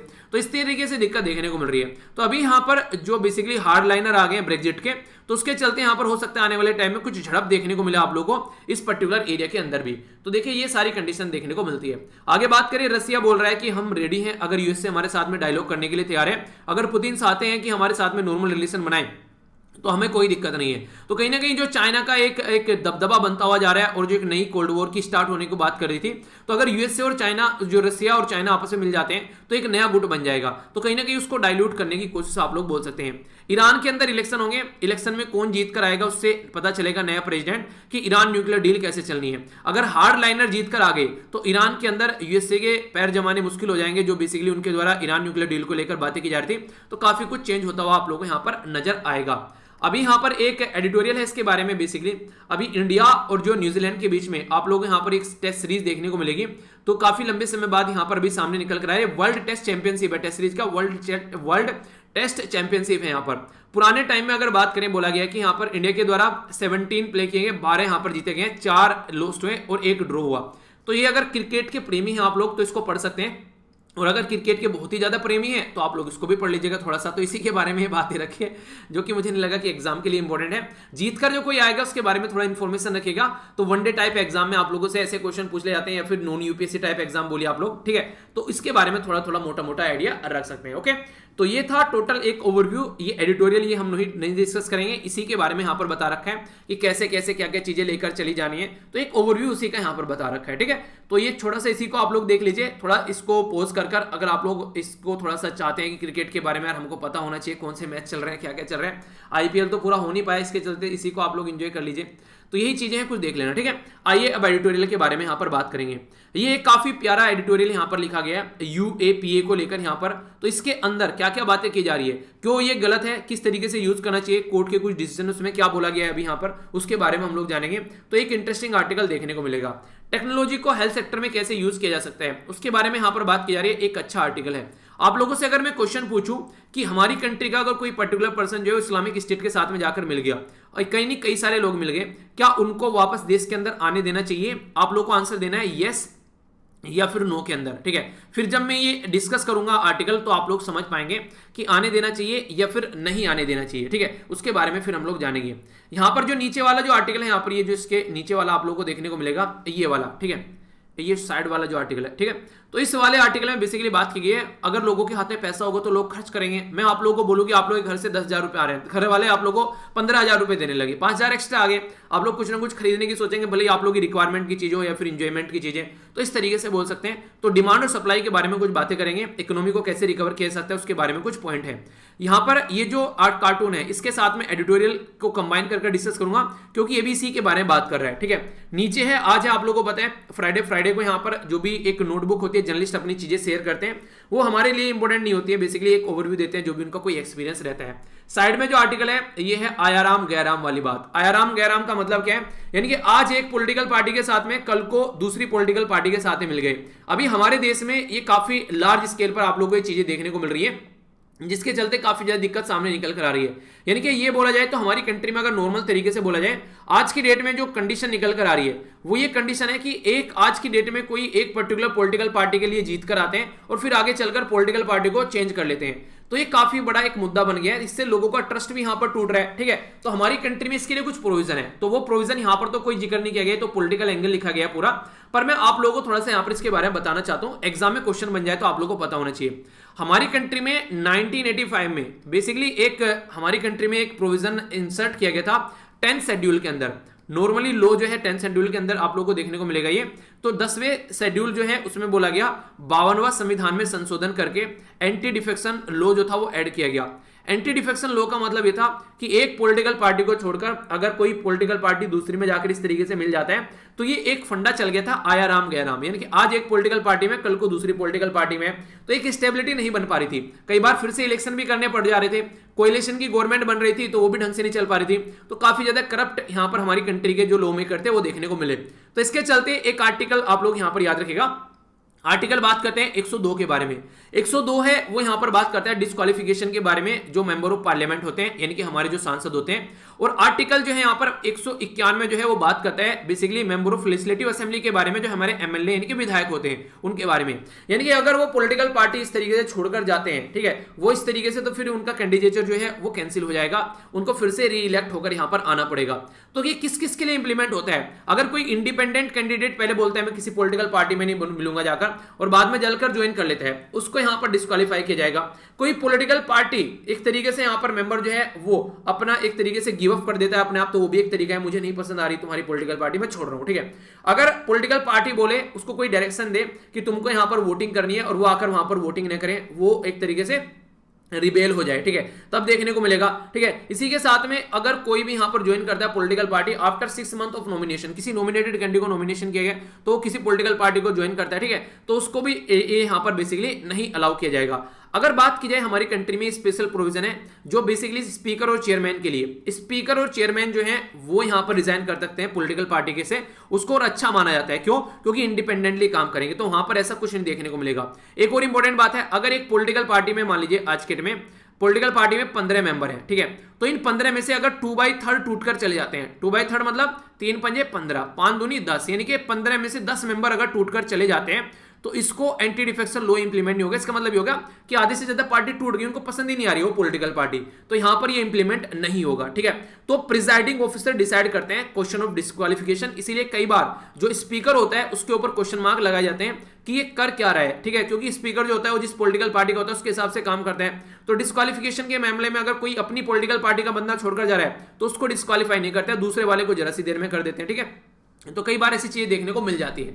तो ये इसके अंदर कुछ भी ऐसा नहीं था इस आर्टिकल के अंदर, पर हाँ ये इंपॉर्टेंट चीजें हैं जो कि यहाँ पर बैकग्राउंड में आप लोगों से एग्जाम में पूछी जा सकती है, ठीक है। एक बच्चा बोल रहा है कि सर आर्टिकल को पढ़कर सुनाया करो। यार जो आर्टिकल के अंदर इंपॉर्टेंट पॉइंट होते हैं वही तो पढ़कर सुनाने की एक तरीके से, इस तरीके से बहुत सारी चीजें ऐसी लिखी रहती हैं। जैसे मान लीजिए कोरोना के बारे में कोई न्यूज आ गई, ठीक है, तो अगर किसी भी न्यूज़पेपर का कोई भी आर्टिकल आप लोग उठाकर देख लो, उसमें कुछ पॉइंट्स ऐसे होते हैं जो कि उन्हें भूमिका बनाने के लिए रखे जाते हैं, ठीक है। तो जो भूमिका बनाने वाली बात है उसको मैं नोट्स में थोड़ी ना इंक्लूड करूंगा कि आप लोगों के लिए नोट्स होने चाहिए, वहां पर तो इंपॉर्टेंट पॉइंट होने चाहिए। इसका मतलब तो ये हो गया, फिर इस डिस्कशन का मतलब ही क्या हो गया अगर मैं आप लोगों को एक्सप्लेनेशन प्रॉपर करके ना दिखाऊं। तो यहां पर बेसिकली पर्पज ये होता है कि आप लोगों को जो इंपॉर्टेंट है एग्जाम के पॉइंट ऑफ से वो मैं आप लोगों को बताता हूं, ठीक है। तो इस तरीके से आप लोग चीजों को समझिए कि एग्जाम के लिए क्या इंपॉर्टेंट होना चाहिए, क्योंकि ये जो एडिटोरियल लिखे जाते हैं ना, चाहे किसी भी न्यूज़पेपर के आप लोग एडिटोरियल उठा लीजिए, वो एग्जाम के लिए नहीं लिखे जाते हैं, वो नॉर्मल जनता के लिए लिखे जाते हैं। तो एग्जाम के लिए क्या क्या काम का है वो उसमें से निकालना होता है। तो इसलिए यहाँ तो आप लोगों को पता होना चाहिए ये सारी चीजें कि सब कुछ न्यूज़पेपर में काम करनी होता है, एग्जाम के ओरिएंटेशन से आप लोगों को पढ़ाई करनी है अपनी। तो ये कुछ बातें हैं जो आप लोगों को पता होनी चाहिए। इससे मान लीजिए ये अब बता रहे हैं यहाँ पर, ये मैं आप लोगों को अगर यहाँ पर बताने लग जाऊं, देखिए मैं अगर आप लोग यहाँ पर बताने लग जाऊं कि कौन सी पॉलिटिकल पार्टी को छोड़कर कौन सा मेंबर जा रहा है, ठीक है, ये पॉलिटिकल पार्टी को छोड़कर, जैसे यहाँ पर बताई गया, क्या बात बताई गई है कि अभी हेमंत जो बिस्वा है, यहाँ पर जो हेमंत बिस्वा जो साहब है वो अभी एक पॉलिटिकल पार्टी को छोड़कर दूसरी में चले गए, ठीक है। इसी के साथ में जो मुकुल रॉय थे वो पहले बीजेपी में आए, वेस्ट बंगाल में, फिर से अभी तृणमूल कांग्रेस में चले गए, ठीक है। तो इस तरीके से मैं आप लोगों को यहाँ पर बताने लगूं, क्या आप लोगों से कोई क्वेश्चन पूछेगा एग्जाम में, पर एंटी डिफेक्शन लॉ के ऊपर तुरंत क्वेश्चन बनेगा आप लोगों से एग्जाम में, ठीक है। तो क्या डिस्कस करने लायक है क्या नहीं है उसको आप लोग मेरे ऊपर छोड़ दीजिए। बाकी कुछ भी चीजें ऐसी नहीं है जो आप लोग नहीं, जो आप लोग एक तरीके से जो छूट जाएगी, जो इंपॉर्टेंट होगी, अगर दोनों वीडियो आप लोग रेगुलर देखकर चल रहे हैं। वो दूसरी जो वीडियो आती है जिसको हम लोग नैनो मैगजीन बोलते हैं, उसमें जो इंडियन एक्सप्रेस के जो एक्सप्लेन वाले जो पोर्शन होते हैं, जो मुझे लगता है इंपॉर्टेंट है एग्जाम के पॉइंट ऑफ से, वो सारे आप लोग वहां पर कवर हो जाते हैं। तो मुझे नहीं लगता है कि इसके अलावा आप लोग कुछ और चीजें, अगर आप लोग आंसर राइटिंग करते हैं, एस्से करते हैं, एथिक्स का पेपर देते हैं, इवन प्रीलिम्स के लिए क्वेश्चन आप लोग तैयार करते हैं, तो एक प्रॉपर करंट अफेयर का पैकेज है आप लोगों के पास में। ये इंडिया के अंदर तो कोई ऐसा एग्जाम नहीं होगा, अगर पेपर भी उठाकर आप लोग देखेंगे, जो इससे आप लोगों का बाहर आने वाला है, ठीक है। कुछ क्वेश्चन हो सकते हैं ऐसे, पर लेकिन वो सबके लिए ऐसे होंगे, ठीक है। देखिए ऐसा होता है, आप लोगों को देखने को मिलेगा, अगर आप लोग ट्रस्ट करेंगे ना अपने सोर्सेज के ऊपर जो आप लोग कवर कर रहे हैं, तो आप लोगों को वो सारी चीजें अच्छी लगने लगेगी। पर लेकिन अगर आप लोग उनके ऊपर क्वेश्चन मार्क लगाएंगे तो फिर आप लोग कुछ भी चीजें नहीं अच्छी लगेंगी। तो अपने पास में जो किताब है वो सोचे सबसे बेस्ट किताब है, अपना जो न्यूज़पेपर पढ़ रहे हो सोचे सबसे बेस्ट न्यूज़पेपर है, ठीक है। कोई बोलेगा यार ये पढ़ लो, कोई बोलेगा वो पढ़ लो, सारी चीजें अच्छी हैं यार, पढ़ने के ऊपर डिपेंड है। अगर आप लोग सोचेंगे कि अच्छा चलो वहां से एक क्वेश्चन आ गया, वहां से एक एक्स्ट्रा आ गया, यहाँ से 10 एक्स्ट्रा आ रहे हैं, वो देखो ना, और नहीं एक एक्स्ट्रा आ रहा है वो वाला पढ़ना है, ये थोड़ी ना होता है। तो इस तरीके से आप लोगों को पता होना चाहिए, कोई भी एग्जाम में 100% नहीं आप लोगों को मार्क्स लाने का बोलता है। यूपीएससी 50% पे टॉप कर जाते हैं लोग, ठीक है। तो अगर आप लोग ढंग से अगर 75% भी चीजें कवर कर लेंगे तो 100% कहीं नहीं पूछी जा रही है। प्रीलिम्स में 100 मार्क्स लाने के लिए थोड़ी ना कोई बोल रहा है। प्रीलिम्स में आप लोग क्या करना है, क्वालिफाइंग मार्क्स लेके आने हैं, तो आप लोग उसके तरीके से तैयारी कीजिए। तो स्ट्रेटजी में थोड़ा चेंज लेकर आइए। ये सारी चीजें अगर आप लोग इस तरीके से लेकर चलते रहेंगे तो फिर दिक्कत देखने को आप लोगों को मिल जाती है। तो इसीलिए पता होना चाहिए कितना पढ़ना है और कितना छोड़ना है, ठीक है। इसके बारे में याद रखिएगा। ये यहां पर कार्टून है आप लोगों के सामने जिसके बारे में बात की जा रही है। इस कार्टून में दिखाया गया, अभी यहां पर क्या किया गया, जो लोग प्रोटेस्ट कर रहे थे उसको यूएपीए का ताला लगा दिया, अनलॉफुल एक्टिविटी प्रिवेंशन एक्ट। तो इसके चलते अभी यहां पर ये काफी ज्यादा न्यूज में आ गया है। तो इसके बारे में हम लोग समझेंगे कि क्या क्या बातें की जा रही हैं ताकि आप लोग इसको अंडरस्टैंड कर सकें। और यहां पर कुछ और बातें बताने की कोशिश की जा रही है जो कि आप लोगों के लिए इंपॉर्टेंट भी यहां पर हो सकती है। तो यहां पर एक पर्टिकुलर सेक्शन के बारे में बात की जा रही है, बार बार रिपीटेडली सेक्शन का यहां पर जिक्र किया गया, जिसके बारे में आप लोग याद रखिएगा। ये जो सेक्शन है इसको बोला गया 43D। सेक्शन 43 जो डी है यहां पर यूएपीए का, यानी कि जो unlawful activity and prevention act है उसका, यहां पर ये काफी खतरनाक सेक्शन है। बेसिकली क्या करता है, अगर किसी को यूएपीए के तहत पकड़ लिया गया किसी पर्सन को, ठीक है, तो ये उसको बेसिकली बेल देने से मना करता है, यानी कि उस पर्सन को बेल नहीं मिलनी चाहिए अगर रियलिटी में वो यूएपीए के थ्रू पकड़ा गया है। तो इसके चलते मान लीजिए गवर्नमेंट ने किसके ऊपर यूएपीए लगा दिया। अब गवर्नमेंट के हिसाब से तो यूएपीए उसके ऊपर लगना चाहिए, अब उसको जेल में डाल दिया, उसको बेल नहीं मिलेगी। अब ये पर्टिकुलर केस जो है वो कोर्ट में पहुंच गया। अब कोर्ट डिसाइड करेगा कि उसको बेल मिलनी है या फिर नहीं मिलनी है। अगर 1 साल बाद ये मैटर सुना जा रहा है तो 1 साल तक वो इंसान जेल में पड़े रहे बिना किसी गलती के, तो अब ये समझिए उनकी जिंदगी का 1 साल उनकी जिंदगी से गायब हो गया। तो इसकी रेस्पॉन्सिबिलिटी कौन लेगा? अगर बात करें बेसिकली एक जस्टिस के हिसाब से आप लोग बात करिए तो इंपॉर्टेंट बात ये बोली जाती है कि पर्टिकुलर पर्सन को, एक बेगुनाह को आप लोगों को बेसिकली सजा नहीं देनी है, भले ही कई गुनहगार बच जाएं। तो ये बेसिकली फंडा फॉलो करने की कोशिश की जाती है। इसीलिए आप लोगों ने देखा होगा कि केसेस जो है काफी लंबे समय तक चलते रहते हैं। एक ऐसे कोशिश की जाती है किसी बेगुनाह को बेसिकली सजा ना मिल जाए, ठीक है। पर लेकिन यहां पर अभी कई बार ऐसी एक्टिविटी देखने को मिलती है। तो यहां पर दिल्ली के अंदर दंगे हुए, बहुत सारे लोगों की जान चली गई, वो गलत था बहुत ज्यादा। कई सारे उल्टे सीधे तत्व तो आप लोगों को सोसाइटी में देखने को मिलेंगे, तो उनको सही तरीके से इन्वेस्टिगेट कर उनको पकड़ना चाहिए। हमारा जो इंटेलिजेंस है, हमारा जो पुलिस है, लॉ एंड ऑर्डर मेंटेन करने वाली एजेंसी है, वो इतनी सतर्क होनी चाहिए कि उन चीजों को आइडेंटिफाई कर सके। दिल्ली में कैमरे लगा रखे हैं अरविंद केजरीवाल साहब ने बहुत जगह, चलते ही नहीं आधे से ज्यादा, ठीक है। अभी मैंने बताया था ना कि एक फ्रेंड था उसकी जो कार उड़ गई, ठीक है, उस एरिया का कोई सीसीटीवी कैमरा काम ही नहीं कर रहा है, कार उठा के ले गए। इवन वो बंदा जो है पुलिस में है, पुलिस वाले की कार उड़ गई। समझ रहे हैं आप लोग क्या कंडीशन चल रही है? तो इस तरीके से आप लोग चीजों को अंडरस्टैंड कर सकते हैं कि कहने के लिए इंफ्रास्ट्रक्चर डेवलप कर दिया है, पर लेकिन वो वर्क कर रहा है नहीं कर रहा है, तो ये काफी समझने वाली बात है। अभी फिलहाल क्या हुआ यहाँ पर, जो दिल्ली के अंदर जो दंगे हुए और एंटी सिटीजनशिप अमेंडमेंट जो दंगे चल रहे थे यहाँ पर, तो उसको लेकर जो प्रोटेस्ट चला था, तो कई सारे लोगों को यहाँ पर पकड़ा गया। हालांकि उनको चलकर अभी रिहा कर दिया गया दिल्ली कोर्ट के द्वारा। तो अभी यहां पर जो पुलिस है वो कहां पर पहुंच गई, वो सुप्रीम कोर्ट में पहुंच गई। तो यहां पर 3 सेक्शन के बारे में बेसिकली बात की जा रही है। अगर यहां पर ये एक्ट लगाया जाता है यूएपीए, तो इसमें सेक्शन 15 जो है वो बेसिकली टेररिस्ट एक्ट की तरीके से इंक्लूड करके चलते हैं। ऑफेंस अगर कोई ऐसी एक्टिविटी चल रही है, अगर कोई उसके लिए फंड इकट्ठा कर रहा है, ठीक है, इसी के साथ में अगर कोई यहां पर कोई कॉन्स्पिरेसी कर रहा है कि आगे चलकर देश के अंदर कोई ऐसा बम ब्लास्ट करना है या फिर कोई ऐसी एक्टिविटी करनी है जो टेररिस्ट में इंक्लूड होती है, तो ये फंडे यहां पर आप लोगों को देखने को मिलेंगे। तो इसके चलते यहां पर इंसान को पकड़ा जा सकता है कि कोई ऐसी एक्टिविटी नहीं हो। तो इसलिए बोला है अनलॉफुल एक्टिविटी प्रिवेंशन एक्ट, नाम समझिएगा आप लोग। अनलॉफुल एक्टिविटी यानी कि कोई लॉ के हिसाब से एक्टिविटी नहीं हो रही है, अनलॉफुल हो रही है, उसको प्रिवेंट करना है, यानी कि उसको रोकना। तो ऐसा एक एक्ट है, यानी कि अगर कोई लगे कि फ्यूचर में इंसान जो है वो किसी का मर्डर कर सकता है, कोई बम ब्लास्ट कर सकते हैं, तो उससे पहले ही उस इंसान को गिरफ्तार कर लेना, ये है बेसिकली फंडा, ठीक है। तो ये बातें यहां पर की जा रही है। तो उसके बारे में अनलॉफुल एक्टिविटी प्रिवेंशन एक्ट 2019 का जो था बेसिकली, इसमें अभी अमेंडमेंट किया गया और अमेंडमेंट करके पहले जो था इंडिविजुअल को इसमें इंक्लूड नहीं किया जाता था, इसमें कोई टेररिस्ट ऑर्गेनाइजेशन है उसको इंक्लूड किया जाता था। पर लेकिन ये बोला गया, मान लीजिए कोई पर्टिकुलर टेररिस्ट ऑर्गेनाइजेशन है जिसका नाम है एबीसी, ये टेररिस्ट ऑर्गेनाइजेशन आज के डेट में काम कर रही है, कई बम ब्लास्ट करा चुकी है, कई सारे लोगों को किडनैप कर उनको मार चुकी है। अब यहां पर इसको अनलॉफुल एक्टिविटी प्रिवेंशन एक्ट के अंदर पकड़ लिया गया, इस पर्टिकुलर ये ऑर्गेनाइजेशन को। पता चला ये जो ऑर्गेनाइजेशन है इसको टेररिस्ट करार दे दिया गया। इस ऑर्गेनाइजेशन ने अपना नाम चेंज करके CBA कर लिया, ठीक है, यानी कि अपना नाम चेंज कर दिया इसने। अब इसके ऊपर, इस ऑर्गेनाइजेशन के ऊपर तो कोई ऐसा एक्ट लगा नहीं हुआ है, इसके ऊपर एक्ट लगा हुआ है। पर लेकिन मान लीजिए कोई पर्टिकुलर पर्सन है जिसका नाम है, जैसे कि जिसका नाम है, मान लीजिए मेरा नाम लीजिए, ठीक है, वीर, ठीक है, तो यहां पर मेरे ऊपर अगर कोई चार्ज लगा दिया है, ठीक है, तो मेरा नाम ये है, तो मेरा नाम फिक्स है। तो अगर मेरा नाम यहां पर ये है, तो मैं अब यहां पर ऐसे थोड़ा ना कि अपना कुछ भी इस तरीके की चीजों को चेंज कर बोल दूंगा कि आज सुनील हो गया, परसों अनिल हो गया, ठीक है। तो यहां मान लीजिए कोई नाम है जिसका नाम सुनील है, कोई पर्टिकुलर पर्सन, अब उसका आधार कार्ड में भी सुनील ही है उसका नाम, पर्टिकुलर पर्सन का नाम, तो आधार कार्ड में उसके डॉक्यूमेंट से भी उसका नाम सुनील ही है। तो ऐसा थोड़ा ना कि आज सुनील है, कल को चलकर अनिल कर लेगा अपना नाम, तो उसको आप लोग आइडेंटिफाई कर सकते हैं। इसलिए बोला गया कि इंडिविजुअल को आइडेंटिफाई करो, टेररिस्ट करार दो उनको, ताकि इसको टैकल किया जा सके। क्योंकि यहां पर टेररिस्ट ऑर्गेनाइजेशन अपना नाम चेंज कर सकते हैं, इंडिविजुअल नाम चेंज नहीं करेगा। पर लेकिन ये बात सही है, चलो सही है, आप लोग इसको इंक्लूड करके चले। पर इसके चलते जो इंडिविजुअल पर्सन के ऊपर जो टेररिस्ट का दर्जा लगाया गया, अपनी कंट्री के सिटीजन के ऊपर कोई प्रोटेस्ट कराए तो उसको टेररिस्ट के अंडर में डाल दिया। एनआईए को ये पावर दे दी गई कि इसकी सारी प्रॉपर्टी अटैच कर लो, उनकी सारी इन्वेस्टिगेशन जब तक चले उसके अंदर सारी प्रॉपर्टी अपने अंदर रखो। तो कई सारे ऐसे इशू निकलकर सामने आने लगे कि ये लगा कि यार जो गवर्नमेंट है वो उसको गलत तरीके से मिसयूज कर रही है और लोगों को सप्रेस किया जा रहा है। तो यहां पर इसी के चलते कई सारे इशू निकल कर आए। एक तो यहां पर अंडरमाइन किया जा रहा है इंडिविजुअल की लिबर्टी, यानी कि कोई पर्टिकुलर पर्सन है वो अपनी जिंदगी को ढंग से एंजॉय नहीं कर पा रहे, उसकी लिबर्टी यहां पर खत्म हो गई है। आर्टिकल 21 के तहत यहां पर ये सारी चीजें आप लोगों को देखने को मिलेगी।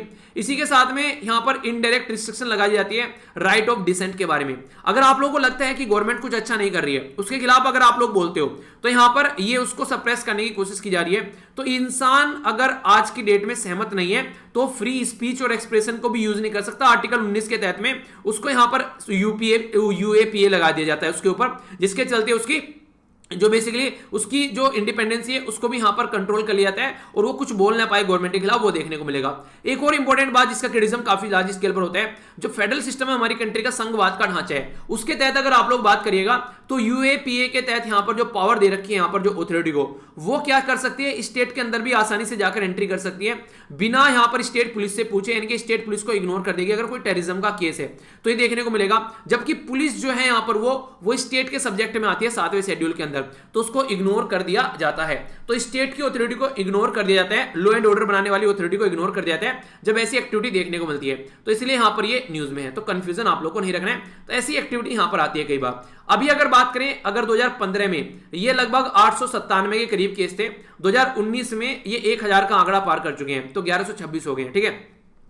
ऐसे ऐसे केस बढ़ते जा रहे हैं। मुझे जब डेटा मैंने देखा, मुझे यूपीएससी की वैकेंसी याद आ गई मैंने कहा वैकेंसी घटती हुई जा रही है, पर पहले इतनी हुआ करती थी, हजारों में वैकेंसी आया करती थी, 1100 1200 1400, अब वो घटती हुई आ गई है। मैंने कहा केस बढ़ रहे हैं और वैकेंसी घट रही है एकदम है ना, कोरिलेट हो जाना। आगे आगे चलते हैं। नेक्स्ट यहाँ पर बात की जा रही है, कई सारी इंप्लीकेशन है।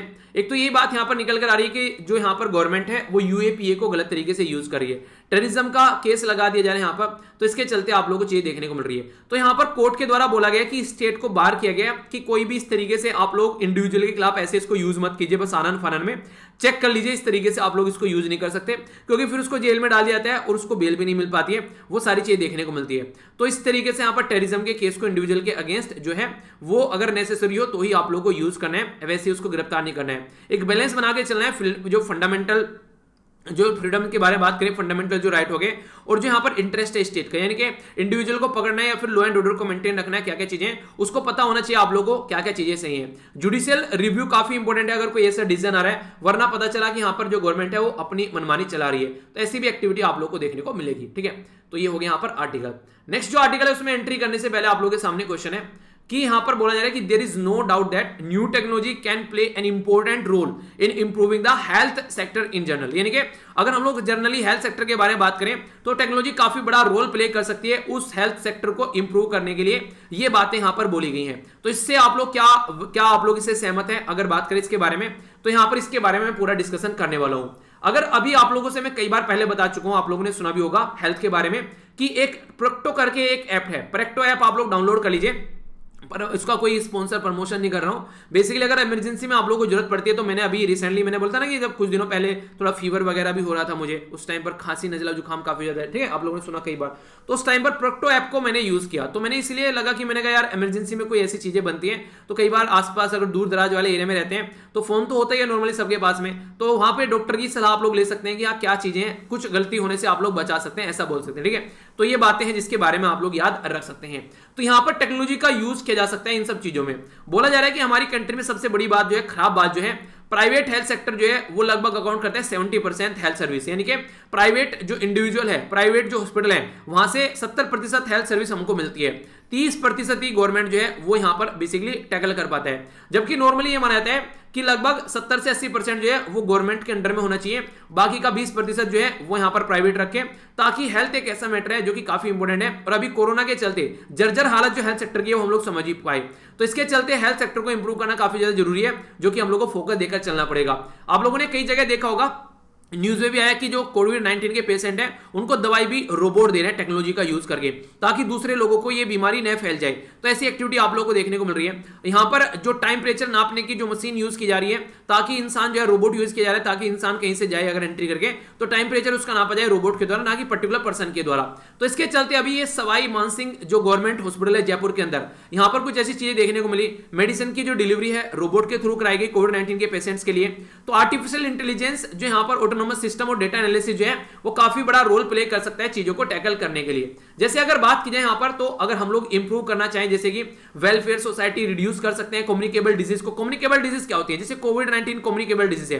कैंसर अगर मुझे हो रखा है तो मुझे रहेगा, कल को जाकर मुझे ही वो खत्म करेगा, किसी को और नहीं लगेगा, ठीक है। इस तरीके से आप लोग समझ सकते हैं। पर लेकिन अगर कोरोना मुझे हो रखा है और आप लोग मेरे से मिलने आते हैं तो आप लोग कोरोना जरूर हो जाएगा। तो यानी कहने का मतलब यहां पर यह है कि ये चीजें जो कम्युनिकेबल डिजीज है वो यहां पर बेसिकली रिड्यूस की जा सकती है। इसके चलते टेक्नोलॉजी का यूज किया जाए, artificial intelligence, autonomous system, blockchain technology, cloud computing, ये सब चीजें, डेटा एनालिसिस और 5G वगैरह, ये सब चीजें हम लोग टेक्नोलॉजी का यूज शानदार तरीके से कर सकते हैं इन सब चीजों को कंट्रोल करने के लिए। तो ये सारी चीजें हम लोग अगर ढंग से यूज करेंगे तो हम लोग समझ पाएंगे यहां पर कि कैसे चीजों को हम लोग कंट्रोल कर सकते हैं, क्योंकि अगर टेक्नोलॉजी होगी तभी हम लोग इनको इंप्लीमेंट करेंगे। दूर दराज वाले एरिया में बैठा हुआ इंसान भी आप लोग अगर एक हेल्थ प्रिस्क्रिप्शन दे सकता है बिना विजिट किए हुए, तो कितना अच्छा यूज कर सकते हैं। तो हेल्थ के मामले में, जस्टिस के मामले में, एजुकेशन के मामले में आप लोग सुन ही रहे हैं, मैं कहां पर बैठा हूं और आप लोग कहां पर बैठे हुए हैं, आप लोगों को लेक्चर मिल रहे हैं ना रेगुलर, किसी भी दिन ऐसा नहीं हो रहा है कि लेक्चर ना मिल रहा हो, ठीक है। तो इसके चलते आप लोगों को क्या रहता है, बेसिकली आप लोग उसको एंजॉय कर पाते हैं, ओके। और देखिए मैंने आप लोगों को बोला था टेलीग्राम ज्वाइन कर लीजिए। अगर लगता है कि लेक्चर लेट हो रहा है किसी रीजन की वजह से, तो टेलीग्राम पर आप लोग कनेक्ट रहिए मेरे साथ में, तो वहां पर मैं इंफॉर्मेशन शेयर कर देता हूं कि हाँ लेक्चर जो है वो किस टाइम आने वाला है, ठीक है, ताकि आप लोग कोई दिक्कत देखने को नहीं मिले। ब्लॉकचेन टेक्नोलॉजी के बारे में बात करें तो वो एड्रेस कर सकते हैं इंटरऑपरेबिलिटी यहां पर, ताकि आज के में हम लोग बात करते हैं ना कि एक हेल्थ आईडी क्रिएट करनी है, तो वो सारी चीजें पॉसिबल हो पाएगी। अभी अगर बात करें, देखिए तीन चीजें हैं, एक साइड में इन्वायरमेंट हो गया, एक साइड में ह्यूमन हेल्थ हो गई और एक साइड में एनिमल हो गया। अगर सारी चीजें हम लोग इंक्लूड करके चले, एनिमल की हेल्थ अच्छी रहेगी क्योंकि हम लोग एनिमल के साथ में रहते हैं, आप लोग घर में भी कोई कुत्ता बिल्ली ये सारी चीजें आप लोगों ने आसपास में देखी होगी। इन्वायरमेंट में हम लोग रहते हैं, वो इसी के साथ में ह्यूमन हेल्थ के बारे में बात करें, ये सारी चीजें अगर सही रहेगी तब हम लोग हेल्थ को इंप्रूव कर पाएंगे, वरना हेल्थ को हम लोग इंप्रूव नहीं कर पाएंगे। तो इसी के चलते ये सारी चीजें अच्छी रहना जरूरी है। सस्टेनेबल डेवलपमेंट गोल में जब बात करते हैं तो गुड हेल्थ और वेल बीइंग की बात की जा रही है। तीसरे गोल के अंदर आंसर राइटिंग में सस्टेनेबल डेवलपमेंट गोल जरूर इंक्लूड करना, आप लोग का आंसर जो है वो और अच्छा यहां पर काउंट किया जाएगा, ठीक है। तो ये बातें आप लोग याद रखना। आगे अगर बात करते हैं यहां पर, तो वर्ल्ड हेल्थ ऑर्गेनाइजेशन के द्वारा यूनिवर्सल हेल्थ कवरेज के बारे में बोला गया। यूनिवर्सल हेल्थ कवरेज का मतलब क्या है अगर देखा जाए तो यहां पर एक तरीके से यानी कि लोगों के पास में पैसा नहीं है तो कम से कम उसको फिर भी उसका इलाज हो जाना चाहिए, ठीक है। तो इसके बारे में अगर बात करें तो इंप्रूव करेंगे हेल्थ आउटकम, जेंडर इक्वलिटी देखने को मिलेगी, फाइनेंशियल प्रोटेक्शन निकलकर सामने आएगी, इंक्रीज जो जॉब होगी अगर लोगों को इस तरीके से ज्यादा लार्ज स्केल पर कनेक्ट किया जाएगा, ग्रेटर प्रोडक्टिविटी आप लोगों को देखने को मिलेगी, गरीबी को रिड्यूस कर पाएंगे, इफिशिएंसी और अकाउंटेबिलिटी बढ़ेगी अगर यहाँ पर यूनिवर्सल हेल्थ कवरेज हम लोग लेकर आते हैं। तो इनके बारे में बात की जाती है। सोसाइटी में इक्विलिटी आएगी कि पैसा है तो इलाज होगा, नहीं है तो नहीं होगा, वो नहीं होगा, ठीक है। तो पैसे के ऊपर डिपेंडेंसी नहीं रहेगी। तो इसके चलते यहाँ पर हम लोग अल्टीमेटली जो है ढंग से चीजों को यूज कर पाएंगे, फेयरनेस देखने को मिलेगी। तो इंटीग्रेटिंग करना पड़ेगा चीजों को फाइनेंशियल, ऑर्गेनाइजेशनल और टेक्नोलॉजी के बेस पर, तभी हम लोग इन चीजों को इंप्लीमेंट कर पाएंगे। यानी कहने का मतलब यह है कि हम लोगों की चीजें सुधारनी है तो एक पैटर्न को फॉलो करना पड़ेगा। वैसे ये चीजें सुधारनी मुश्किल है, पर हाँ हम लोग अगर पैटर्न में लेके चलेंगे तो ये चीजें सुधार जरूर पाएंगे। अभी अगर बात करें हमारी कंट्री में, आप लोग बोल सकते हैं कि यूज किया जाए लोकल नॉलेज को, जैसे योगा हो गया, नेचुरोपैथी, यूनानी सिद्धा, होम्योपैथी, जो लोकल नॉलेज को यूज किया जाए और प्राइमरी हेल्थ सेक्टर को इंप्रूव किया जाए। आप लोग ये समझिए कोरोना आ गया देश के अंदर, और हर एक डिस्ट्रिक्ट के अंदर और हर एक विलेज के अंदर अगर हम लोग ऐसी सेक्टर यूनिट प्रॉपर हम लोग डेवलप कर पा रहे हैं कि लोकल एरिया पे इसको टैकल कर ले, तो किसी चीज की जरूरत ही नहीं पड़ेगी। तो लोकल और ट्रेडिशनल नॉलेज को यूज करके मॉडर्न टेक्नोलॉजी के साथ में हम लोग लोकल एरिया पे ही कोरोना को पकड़े तो गांव गांव में ही हम लोग कोरोना को खत्म कर देते। जैसे कि इबोला वायरस जब आया अफ्रीका के अंदर में, तो कम्युनिटी प्रोटेक्टिव जो हेल्प थी उसके द्वारा उसको स्प्रेड होने से रोक लिया गया, जब से पहले गवर्नमेंट की टीम वहां पर पहुंची। यानी गवर्नमेंट जब से यहां पर पहुंची उससे पहले उन्होंने काफी कुछ अपने हाथ पैर मार लिए। तो एक सिंक्रोनस वे में मिलकर काम करे गवर्नमेंट और जो हेल्थ सेक्टर में, जो यहाँ पर लोकल एरिया में जो लोग हैं, इसके चलते यहाँ पर काफी लार्ज स्केल पर आप लोग डेटा शेयर, री इंजीनियरिंग, ये इंस्टीट्यूशनल एक स्ट्रक्चर अरेंजमेंट मेडिकल सेक्टर के अंदर, तो ये भी सारी चीजें देखने को मिलेगी। यानी कि अगर हेल्थ सेक्टर आप लोगों को इंप्रूव करना है तो ऐसा नहीं है कि बस ओनली वैसे काम चल जाएगा, डॉक्टर से काम चल जाएगा। डॉक्टर भी होने चाहिए, इंफ्रास्ट्रक्चर भी होनी चाहिए, आने जाने के लिए ट्रांसपोर्टेशन भी होना चाहिए, ठीक है। प्रॉपर टेक्नोलॉजी का यूज कर आप लोग दूर दराज वाले एरिया में भी सिचुएशन प्रोवाइड कराएं, दवाई को प्रोवाइड कराना, ब्लड अगर चाहिए वहां पर आसपास में कोई अवेलेबिलिटी नहीं है तो ड्रोन का यूज आप लोग कर सकते हैं, जो हम लोगों ने डिस्कस किया था। तो ये सारी चीजें जो है आप लोग इंप्लीमेंट कर सकते हैं। तो क्या टेक्नोलॉजी का यूज अच्छा है, तो ये आप लोग देख सकते हैं यहां पर। अब आगे बात करते हैं। ये जो आर्टिकल है इसमें एक पर्टिकुलर जो इंपॉर्टेंट बात बोली गई है वो बोली गई है यहाँ पर कि हमारी कंट्री के अभी क्या थे, बेसिकली 2-4 लड़कियां थी, लगभग 4 के कई सारे थे पहले के बारे में बात की जाए तो अभी हमारी सेंट्रल गवर्नमेंट ने क्या किया है, उनको अलाउ करने से मना कर दिया कि देश के अंदर उनको अलाउ नहीं किया जाएगा, ठीक है, क्योंकि वो इस्लामिक स्टेट के साथ मिलकर आए यहाँ पर, तो इसलिए अलाउ नहीं किया जाएगा। तो पहला क्वेश्चन तो मैंने ऑलरेडी आप लोगों से पूछ लिया, अगर इसको भी आप लोग अटेम्प्ट करना चाहते हैं तो अटेम्प्ट कर सकते हैं। Should India accept Islamic state recruit जो होते हैं, जो रिटर्न आते हैं उनको, तो इसके बारे में बात की जा रही है। तो सबसे पहले मैं आप लोगों को इस्लामिक स्टेट के बारे में बता दूं थोड़ा सा। इस्लामिक स्टेट ये क्या है और किसके बेस पर इसका नाम पड़ा। देखिए बात करें तो इस्लामिक स्टेट जो है, प्रीवियसली इसको इस्लामिक स्टेट ऑफ सीरिया और इराक के नाम से आप लोग बोलते हैं नॉर्मली। तो ये जो है बेसिकली इस्लामिक स्टेट सीरिया और इराक, ये अपने आप को बोलते हैं कि हम लोग सरिया लॉ फॉलो करते हैं, यानी कि एक तरीके से यहां पर जो इस्लामिक कैलिफेट है उसके बेस पर ही अपना काम करते हैं। और अबू बकर अल बगदादी के द्वारा बोला गया कि मैं इस्लाम को बचाऊंगा, तो रिलीजन के नाम पर इनके द्वारा ये हरकतें करनी स्टार्ट कर दी गई। और इनके द्वारा अपना एक एरिया था जो कि सीरिया और इराक के आसपास वाला एरिया था, काफी लार्ज स्केल पर इनके द्वारा वो कंट्रोल कर लिया गया। तो काफी उल्टी सीधी हरकतें देखने को मिली वहां पर, इनके द्वारा काफी स्ट्रगल सामने निकल कर आया, एरिया को कंट्रोल किया गया। वहां सिया, सुन्नी और कुर्द जो कम्युनिटी है उस एरिया में कुर्दिस्तान बनाने की बात चल रही है ना, मैंने बताया था आप लोगों को, तो वो सारी चीजें यहां पर देखने को मिलने लगी। तो इन्होंने क्या किया, आसपास के एरिया के लोगों के माइंड वॉश करने स्टार्ट कर दिए और फिर वहां पर उनको अपने हिसाब से यूज करने स्टार्ट कर दिया। तो ये बढ़ना स्टार्ट हो गया काफी लार्ज स्केल पर, ऑल ओवर वर्ल्ड से, इवन यूएसए से, यहाँ पर यूरोप से, इंडिया से, चाइना से, अफ्रीका से, बहुत सारे लोग जो थे जो यहाँ पर पर्टिकुलर जो एक रिलीजन को फॉलो करते थे, उन्होंने यहाँ पर जाना स्टार्ट कर दिया। तो उसके चलते यहाँ पर होता क्या है, बेसिकली रिलीजन के नाम पर लोगों का माइंड वॉश करना आसान रहता है, तो इसलिए उनका माइंड वॉश कर उनको अपने काम के लिए यूज किया गया। पर लेकिन जब उनके द्वारा देखा गया लड़की थी वहां पर, उनके रेप किए जा रहे हैं, उल्टी सीधी हरकतें देखने को मिल रही है, तो बहुत बुरी कंडीशन वहां पर हो गई। तो फिर यहाँ पर बहुत सारे लोग उसको छोड़कर आने लगे। तो अब जो छोड़कर आ रहे हैं, क्या उनको देश के अंदर एक्सेप्ट करना चाहिए? तो सबसे पहली बात तो यहाँ पर ये बोलने की कोशिश की जा रही है कि यहाँ पर जो राइटर वो बोल रहे हैं कि हाँ, ये हो सकता है कि वो आगे चलकर ऐसी हरकतें कर सकते हैं कि वो पता चला अपनी कंट्री बॉम्ब ब्लास्ट करें, क्योंकि एक आइडियोलॉजी के बेस पर उनकी जो है बिल्कुल माइंड वॉश हो चुका है। पर लेकिन इसकी क्या, ये क्या हमारे देश का वो सिटीजन है, हम उसको इस तरीके से ऐसे कैसे छोड़ सकते हैं? अगर उसने कोई गलती किया तो लो है ना हमारी कंट्री में, लॉ एंड ऑर्डर, उसको कोर्ट में लेकर जाओ, तकड़े से तकड़ा उसके ऊपर आप लोग रूल बनाओ, कोई आप लोग लॉ लेकर आओ ताकि उनको सजा दी जा सके, जेल के अंदर उनको रखा जाए, जो भी सजा आप लोग दे सकते हैं वो सजा दो। सिटीजन तो वो हमारी कंट्री है ना, हमारे सिटीजन है, तो इंटरनेशनल लेवल पर जो देखते लॉ है उसको रेस्पेक्ट करना चाहिए इंडिया को, और अपने सिटीजन को अपने कंट्री में लेना चाहिए और उसके खिलाफ उनको सजा मिलनी चाहिए अपनी कंट्री के जो अंदर लॉ है, ठीक है। पहला तो इंपॉर्टेंट बात ये हो गया, ठीक है। इवन जो यंग जो वुमेन है यहाँ पर उनको रेडिकलाइज किए जा चुके हैं, तो फिर भी स्टेट की ड्यूटी है कि उनको डी रेडिकलाइज करे, यानी कि उनको अपने सिस्टम में लेकर आए, या तो उनको सजा दे या फिर जो भी उनको करना है करे। तो सिस्टम उसका ये होना चाहिए वो आपके देश के नागरिक है। सिटीजन होने का मतलब ही क्या है, वरना अगर आप लोग उनको इस तरीके से लेकर नहीं चलोगे, ठीक है, आप लोग ऐसे कैसे उनको छोड़ सकते हो? तो ये यहां पर बात की जा रही है। तो इंडियन पीनल कोड के अंदर कई सारी ऐसी चीजें हैं यहां पर कि अगर आप लोग देखें तो हमारी कंट्री का कोई सिटीजन है तो उसकी जो ट्रायल है वो अपनी कंट्री के अंदर आप लोग उसको लेकर आइए, तो अपनी कंट्री की रेस्पॉन्सिबिलिटी बन जाती है, हमारा बेसिकली काम है, ना कि बाहर छोड़ दो, नहीं हम उसको एंट्री नहीं करने देंगे। तो वैसा नहीं होना चाहिए। तो ये बातें बोली गई यहाँ पर, ठीक है। तो कुछ एक ओवरव्यू आप लोगों को होना चाहिए जिसके ऊपर ये केस चल रहा है। आगे बात करें यहाँ पर जो बात की जा रही है अभी किसके बारे में, कि हमारा जो सिस्टम है हमको उसको कैसे रिकवर करना है। जो हमारी कंट्री में बात करें अभी फिलहाल जो बेसिकली इकोनॉमिक स्लो डाउन चल रही है, तो सबसे पहली बात क्या होती है, डिमांड और सप्लाई वाली। देखिए मार्केट में अगर जो डिमांड जो है वो कम हो जाएगी तो प्राइस जो है उसके नीचे आ जाएंगे, और अगर डिमांड बढ़ जाएगी तो इसका मतलब प्राइस ऊपर चले गए। तो डिमांड और सप्लाई काफी सारी चीजें डिसाइड करती है। मेरे पास में 50,000 रुपए आ गए, 50,000 रुपए आ गए, नॉर्मली मेरे पास में 20,000 रुपए आते थे, 30,000 एक्स्ट्रा आ गए। अब इन 30,000 को मैं क्या कोशिश करूं, मैंने कहा यार चलो यार एक प्रिंटर की जरूरत पड़ रही है, एक प्रिंटर ले लेते हैं, ठीक है, चलो यार उसके अलावा और क्या जरूरत पड़ रही है और देख लेते हैं क्या क्या चीजें जरूरत है, चलो एक योगा मैट भी लेकर आ जाते हैं, योगा भी आ रहा है, योगा डे भी आ रहा है, ठीक है। इसी के तरीके से मतलब मुझे जो जो लगेगा मैं उससे खरीद लूंगा, पर लेकिन कब, जब मेरे पास में पैसा होगा। अगर पैसा नहीं होगा तो कैसे इसको खरीदूंगा, आप लोग ये समझ सकते हैं। तो पैसा होगा तभी इन चीजों को हम लोग खरीद पाएंगे। तो इसी के चलते यहाँ पर डिमांड और सप्लाई और पैसा इंसान के पास में होना चाहिए, तभी वो सारी चीजें आगे चल पाएगी। अगर बात करें यहाँ पर, अगर ह्यूमन डेवलपमेंट इंडेक्स के बारे में बात करें, तो इंसान के पास में एक तो उसकी हेल्थ अच्छी होनी चाहिए, एजुकेशन अच्छी होनी चाहिए, और एक तरीके से जो गिनी इंडेक्स है यहाँ पर उसके बारे में अगर बात करें, यानी कि एक स्टैंडर्ड लाइफ कैसी है उसके बारे में ध्यान दिया जाए, तो एक ह्यूमन का डेवलपमेंट तभी आप लोगों को देखने को मिलेगा। तो ये सारी चीजें जरूरी है, तभी जाकर चीजें अच्छे से इंप्लीमेंट कर पाएंगे। यानी कि कहने का मतलब यहाँ पर ये जो मैंने आप लोगों से पूछा भी यहाँ पर जिस तरीके से, तो ग्लोबल जो हंगर इंडेक्स के बारे में, तो भुखमरी है, अगर उसको आप लोग मिटा पाएंगे तभी चीजें सुधर पाएंगे। तो इसके बारे में अगर मैं आप लोगों से बात करूं तो आंसर तो सी हो गया। ग्लोबल हंगर इंडेक्स का जो एनुअल रिपोर्ट है, तो यहाँ पर कंसर्न वर्ल्ड वाइड और वेल्थ हंगर लाइफ के द्वारा इसको प्रस्तुत की जाती है 2006 से, ठीक है। ये यहाँ पर हर बार अक्टूबर में प्रस्तुत की जाती है। इंडिया की जो रैंक है यहाँ पर 94 है 107 कंट्री के अंदर। मैंने क्यों बोला था कि इसको देखकर आप लोग क्वेश्चन का आंसर दे सकते हैं, क्योंकि normally UNDP, world health organisation, UN general assembly, ये सुने हुए नाम है, कुछ डिफरेंट सा नाम यहां पर आ गया। आखिर डिफरेंट नाम क्यों रखेगा कोई बीच में लाकर? ये तो चारों ऑप्शन में से कम 2 या 3 डिफरेंट नाम होने चाहिए थे, एक ही डिफरेंट नाम आ गया जो जनरल नहीं है, तो उसको इसीलिए इंक्लूड किया गया क्योंकि वो आंसर है। तो ये कॉमन सेंस भी आप लोग थोड़ा सा यूज कर आंसर दे सकते हैं, पर लेकिन इसको आप लोगों को प्रैक्टिस कर आप लोग इसको अपनाइएगा, ऐसे आप लोगों को समझ में नहीं आएगा। तो आंसर यहां पर सी हो गया। तो ये था टोटल डिस्कशन। कैसा रहा डिस्कशन? 10 में से कितना मार्क्स आप लोग देंगे इस डिस्कशन को, यानी कि फीडबैक जरूर दीजिएगा।